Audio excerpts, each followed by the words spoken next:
Thank you. All right. I'm Ned Lazarus, and I teach conflict and conflict resolution here at the Elliott School. We've had some references to the field that I focus on, which is Israeli-Palestinian peace building. People always ask me, "Oh, how's that going?" I think the question was directed to Melanie previously about organizations that work in that field, in that region. So as of the most recent research, there's a baseline number of 165 different organizations working in the peace-building field between Israelis and Palestinians. The commercial, the Heineken commercial that was broadcast earlier really reminded me of that. So what I think I'd like to do with my 5 minutes is tell a story that can give you a picture of the role that narrative plays in this work, and then a few different strategies for responding to that. The Israeli-Palestinian conflict is, for better or worse, sort of the poster child of narrative incompatibility, or the narrative stalemate, as a friend of mine's book is called. In some sense, all of these peace-building organizations or dialogue initiatives between Israelis and Palestinians are similar to that beer commercial.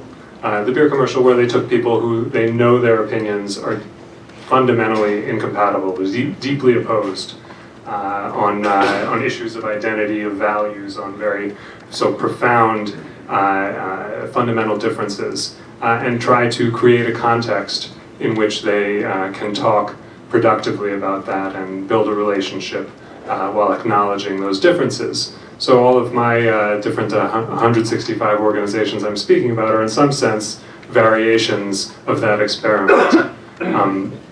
But I'll start with really my personal introduction. The first time I saw this happen and understood this power of narrative was with an organization called Seeds of Peace. I worked for them for 8 years in the late 90s and early 2000s. And in my experiment, I was placed as a counselor for a bunk with 8 teenage boys, Israelis, Palestinians, Egyptian and Jordanian as well. The idea at first was humanization, building relationships, getting to know each other as individuals. And then, of course, narrative is going to become sort of an inevitable confrontation point in that process. And this happened very quickly. One of the early days of the camp, I walked back to the cabin and I found one of the Palestinian boys really almost in tears, very, very upset, surrounded by a couple of his friends. I asked him what was wrong, because this was during the dialogue session when they were meant to be in facilitated conversations with each other. He said, "One of the Jews said at me." And I didn't understand him for a second. It took a couple of times before I understood someone had spat at him.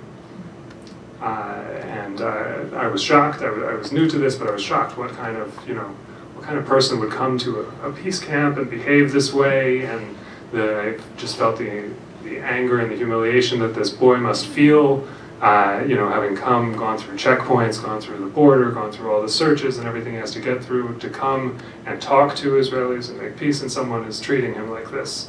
And so I felt, could really identify with the rage that he felt.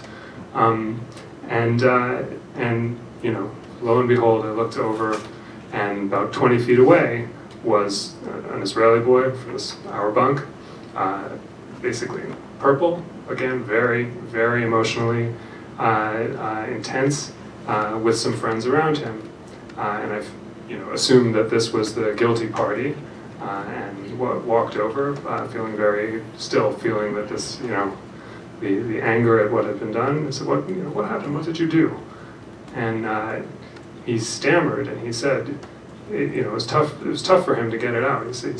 He says that the Holocaust is a lie, that my grandfather is a liar, and he went on with some historical details about how many Jews had been killed according to this Palestinian boy, and why what he'd been told by his grandfather was not true.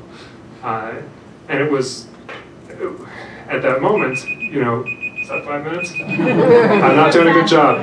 I would just, the reason I chose the story is to say that I think the whole premise of dialogue in a situation of conflict like this, where the narratives are constitutive of people's identity and fundamentally opposed, it's a controlled explosion.